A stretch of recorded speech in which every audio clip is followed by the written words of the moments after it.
Hello, it's Ricardo and welcome back to Elite Dangerous. Chapter 4 has brought with it many different changes and additions to the game, and with it has been the changes around mining. Now in a previous video I covered seismic mining, but today I'm going to take a look at abrasive mining. Now abrasive mining is going to require you to have abrasive mining blasters. Now it's a small looking weapon. So far you can only have anything the size of a 2 or class 2 abrasive mining tool. And effectively what it does is that it scratches or rubs off or abrases the surface deposits. It's for getting those surface deposits off your asteroid.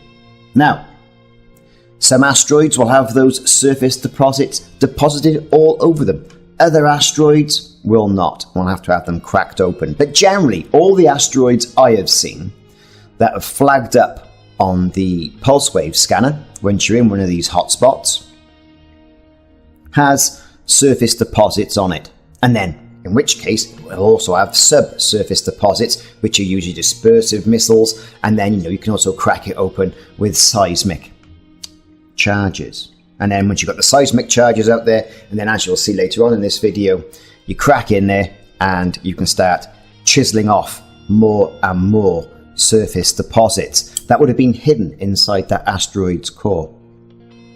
Now currently, and I say currently, there is an exploit with abrasive mining within the game Elite Dangerous. Frontier Developments have identified this as a bug, and as a result of this, there'll be a hot fix coming in for this pretty quick.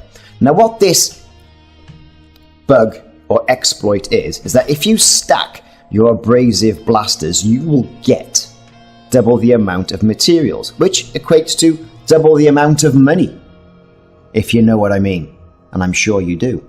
So if you go mining for void opals, which fetch about 1.6 million in-game at the right station, of course, in the right station.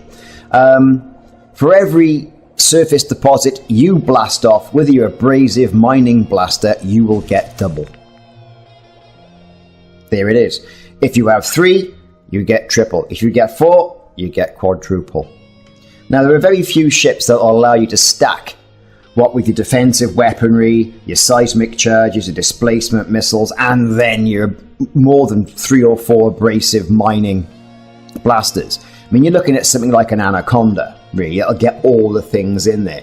Now, I mean, there are other ships out there that are cheaper than the Anaconda and have got that amount of hard points, but then you're lacking on the internal compartments where to have like a refinery and shields and storage and all the rest of it. So to do that sort of exploit, you're looking for a pretty much heavy ship to do that. Or, however, when it gets fixed, I assume the fix will be coming out pretty shortly, if not by Thursday, so get in there as quickly as you possibly can. Just stick yourself down to 1 abrasive blaster, and you'll be scraping those deposits off those asteroids like nobody's business. Now, I've found it quite soothing, abrasive mining. And as we know, I haven't done a hell of a lot of mining, and I'm working my way up to get to that engineer that's going to give me reinforced hulls. I think it's Celine Jean, I think it is. Anyway, it might not be. Correct me if I'm wrong. I've got the invite for this one particular engineer, and it requires me to have mined 500 tons of material and sell them. Well, God knows how much I've done, because I keep getting shot and taken out by pirates. But that's the name of the game.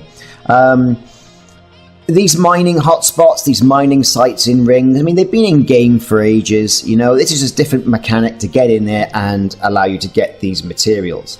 Now, previously, it used to be the old mining laser. Now you've got these other tools that allow you to crack open asteroids like that, undercooked egg, shall we say, right? And then get all its bounty within. As you can see, if you crack that asteroid just about right, then you can get anything up to 15 resources, in this point granderite, released into the surrounding area. In addition to that, then, you'll also have surface deposits which you can then blast with your abrasive blaster. So, think about that. If you get about 15 resources released from cracking that asteroid just about right with a seismic charge, and then You get your limpets to hoover all those up. And then you go in there and start blasting off more chunks of that asteroid.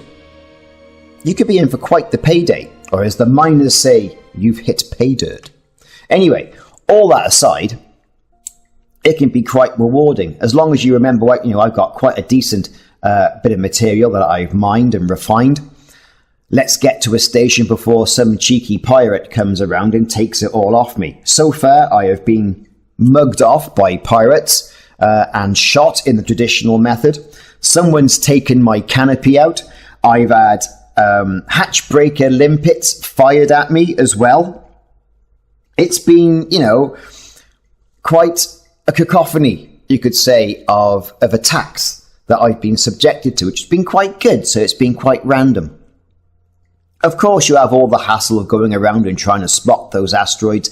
And really, you've got to have a damn good look in some of these hotspots as well, with pristine rings and the like, as to where the right asteroid for you is to enable you to crack it open. Not to say that there are not other asteroids there. You can get medium yield, even high yield asteroids that don't have fissures on them that will take a seismic charge. And these can be mined with seismic mining. Not with seismic mining, sorry, but with disbursement missiles and also the abrasive blasters. So it's not always about the fissures, although they do can to the biggest yield. And it's not always about cracking those asteroids open with seismic mining, because you can get quite an awful lot of pay and quite an awful lot of material just by using mining lasers, abrasion blasters, and the disbursement missiles. So there you have it. Those are my thoughts on the abrasive mining and the abrasive mining glitch that's currently in game as of making of this video. What I found as well is with some of these rings is that, pristine deposits, go for pristine deposits. There's just about as much money to be made, to be perfectly fair with you, right? In other deposits that have been found on the rings. You can look at this and get to this information via the system map. Of course, you have to scan the system and do all your prospecting as well.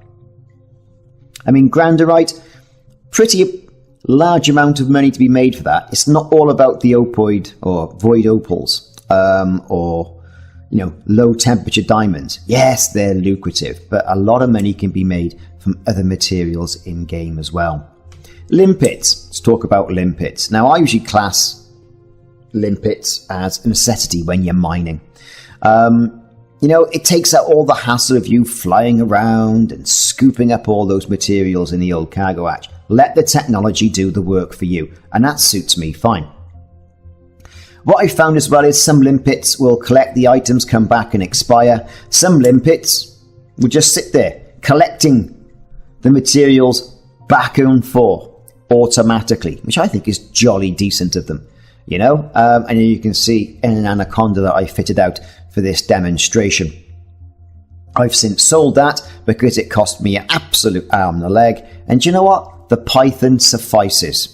Anyway, I've been Ricardo, this has been Elite Dangerous, and my thoughts on abrasive mining. Check back for more videos in the series. See you soon.